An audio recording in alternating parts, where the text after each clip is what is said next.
Okay, so we're looking at the setup for Operation Spring Wind from Baptism by Fire, Battalion Combat Series from the Gamers. Just a couple of points before we kind of kick off I thought I would begin with.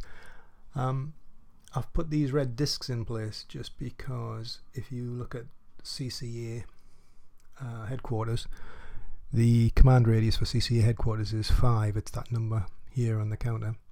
And if you count out 5, 1, 2, 3, 4, 5, you can kind of see these units are in, this unit's in, but the main defensive line, so off the map, sort of over here, top of the map here, and this recon unit down here, they're actually all out of command, and there's specific things that have to happen with units which are out of command. There are special rules in place for these units here, which mean that they can function by basically being dug in and kind of left behind to defend their terrain, if you want to. You'll also notice obviously they are flagged fatigue 1, whereas the German units that are about to come on are fresh. Fresh isn't just fatigue 0, fresh is fatigue -1 if you like. You only ever get this at the beginning of a game. Once it's gone, it's gone. You can't get it back. You can go back to fatigue 0. You can never go back to fresh. The other things that I've marked are just the supply access. Obviously these aren't the supply hexes. They're simply the routes that are leading back by continuous hexes again off the edge of the map.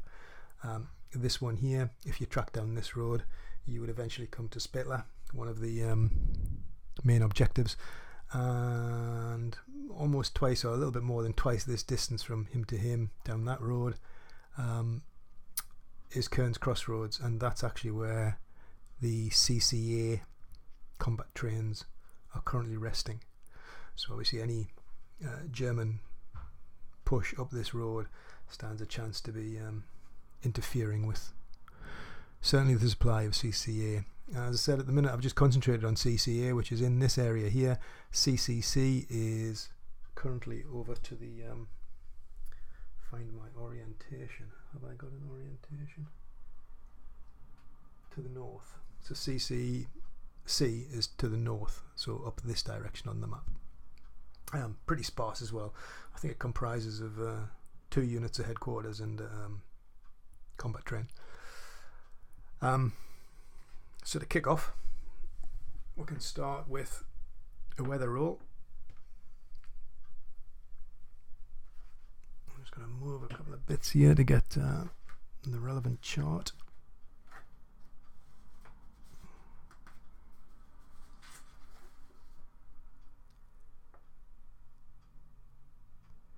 Okay, actually 14th of Feb we don't need a weather roll, it's automatically clear, which is good.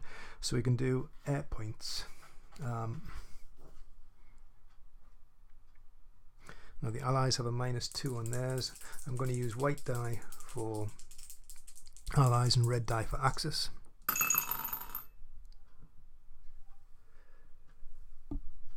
So white die for Allies, and Allies actually at this stage, it may well be actually all the way through, reduced by 2, so they drop to 2, Germans get 2, so we have 2 air points each.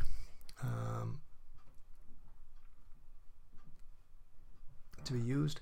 As I said, weather, we can move the I'll just move that to no rain, and we might as well roll for the activation. Well, sorry, initial activation will be Kampfgruppe Reims, which is the unit you can see right at the top of the map there. That's these chaps up here.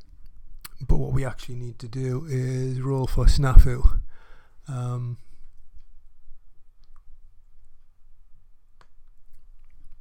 Now in terms of modifiers for that, again just grab that chart.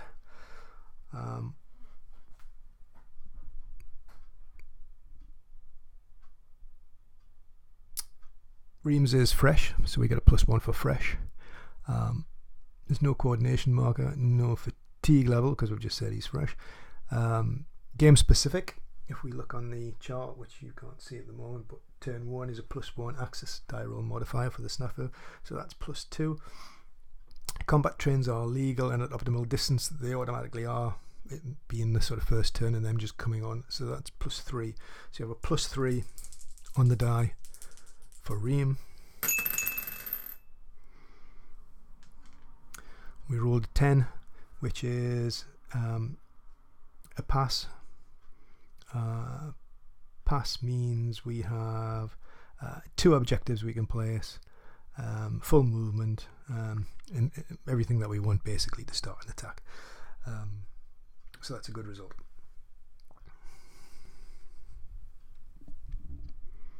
Okay, we've positioned the German units just to show the HQ, etc., and these units as well, which are obviously all stacked up. I've put the fresh marker in place, and I've actually moved half 1, half 2, half 3, 3.5. The first of the 501, the Tiger unit, to carrying out an engagement against G1, the Sherman company there at that hex. So relatively simple to do. It's 4 and 5 is 9, 3 and 3 is 6. So we have a +3 with no modifiers.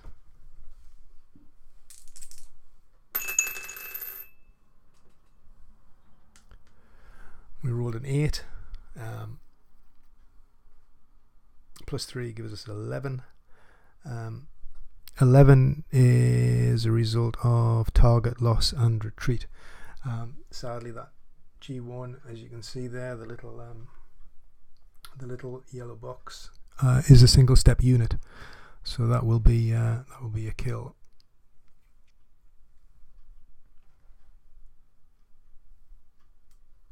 So that was just the first fire action for the Tigers. So we will continue moving.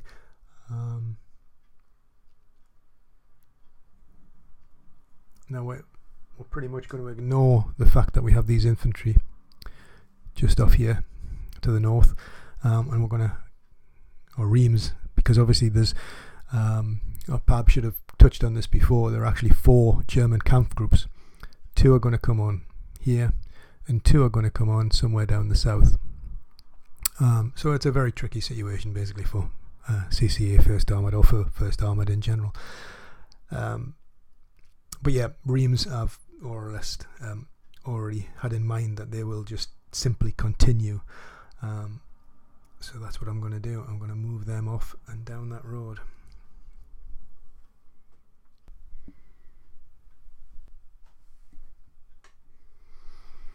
Okay, so we've just moved the camera back so we can kind of see Cairns Crossroads now appearing in the corner here with the double objective in place. What we're going to do is we're going to continue the movement by the Tiger unit. So if we just, I'll just rewind from the top. It was a half 1, a half 2, a half 3, a half 4, a half 5, a half 6, a half 7, a half 8, a half 9. So we're now 9 movement points in, and once again we can carry out an engagement here.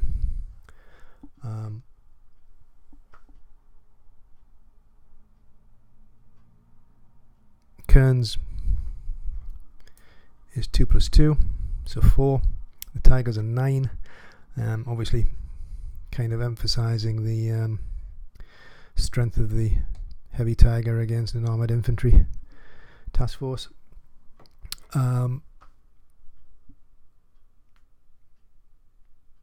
We get +1 for a double objective zone, so it's going to take us to 10. No other modifiers, so 10 - 4 is +6, and we actually rolled a 6, so 6 and 6 is 12, which again, 9 is actually target loss and retreat, so they're going to have to retreat. And I think I'll probably just quickly consult on this, but essentially what we're going to have to do is we have to flip him to movement side, and then we have to move him 1, 2, 3. Now I'm moving him back towards headquarters, down that road. Now what I also need to do is find him a strength marker.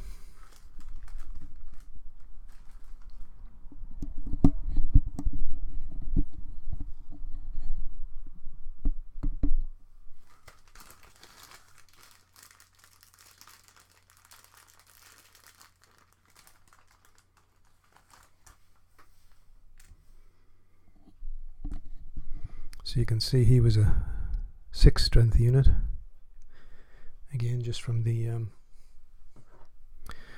little yellow block up there.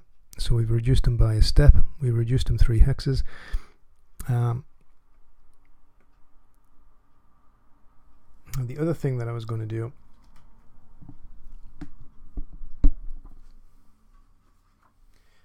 is it's actually an optional rule, but one which I quite like, about soft and hard jumps. Now a jump is when an HQ or combat trains end up adjacent to an enemy combat unit. So obviously that's exactly the situation that we've got here. What we do is we roll 1 die, and we rolled a 5. Now 5 is a hard jump, which is, in other words, it's exactly the rules from the existing game about where the combat trains have to move to. Soft jump gives you a little bit more option. It's a bit more user friendly, if you like, but 5 was the result, so I shall shift those accordingly. Okay, I've had to move the map further on again because we've Germans are advancing straight across the board. So just to kind of fill in, Tiger unit was obviously stopped after doing its second fire, which caused the retreat of the Kern unit here. We then brought forward the Panzerjäger, who've gone right the way down the road, virtually to the maximum of their movement, which means that this unit again is sadly needing to be moved, and again depending on what the roll is, whether it's a hard or soft drop. In fact, we'll just do that now. Okay, it's a 2, so it's not a hard drop, but we can reposition that, so I'll just remove that out of the way for now, because we can adjust that to best advantage for the Americans. But we brought the Panzerjägers in, and effectively we forced the retreat of the combat trains again. Underneath here we've actually got Motorized Infantry. The Motorized Infantry have come on. Now they could, with their movement, they could have probably made Spätler, which is down the end of this road, but obviously what we're trying to do here is keep the Germans together. So I've just moved them to there, and they're providing the link, if you like. We've then brought the HQ up, and by just moving that reduced rate, obviously the infantry are in, but 1, 2, 3, 4, 5, 6, 7, yep, Panzerjägers are in, Tigers are in, so everything is in command. And of course we've moved the combat trains up now, so they've had to be flipped to their ghost side, which will have an impact obviously. But that is the end of the German first activation. So what we would do is we would check for fatigue and isolation, or fatigue. They did use the engagement table obviously, so we will gain a fatigue level on a 1 or a 2. Almost, but not quite. It's a 3. So actually they did all that without breaking a sweat. They're now fresh. That brings us back round to second activation. So we have a choice here. It's basically, we'd have to roll 4, 5 or 6.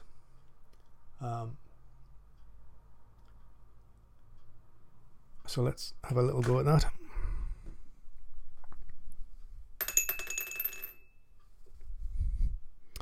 And it's a 6. So Kampfgruppe Riem have a second activation, and what we'll do is we will just spin that HQ around to show it will be done after this activation, but we will carry on with the move. and what I'll do is I will feature that with the start of the next activation. Okay, to just finish up Ream's second activation, we pretty much just barreled down the road to Spätler. We didn't need to place any objective markers. We could have placed march ones, but they have no real effect on the game other than tying you a little bit in terms of command, which is a good thing in a lot of cases, I must admit. But I haven't bothered with them in this instance. And yeah, we kind of settled on Spätler being our first day objective, which Reams has captured readily and handily. So he is now complete. Because we placed no markers and carried out no more combats, we will stay fresh, which is a great result. So that's kind of Reams in place, and we can shift action now back to the Americans, because we need to do a second activation. Oh, sorry, it's not really a second activation, it's the next activation, and the next activation will be an American unit.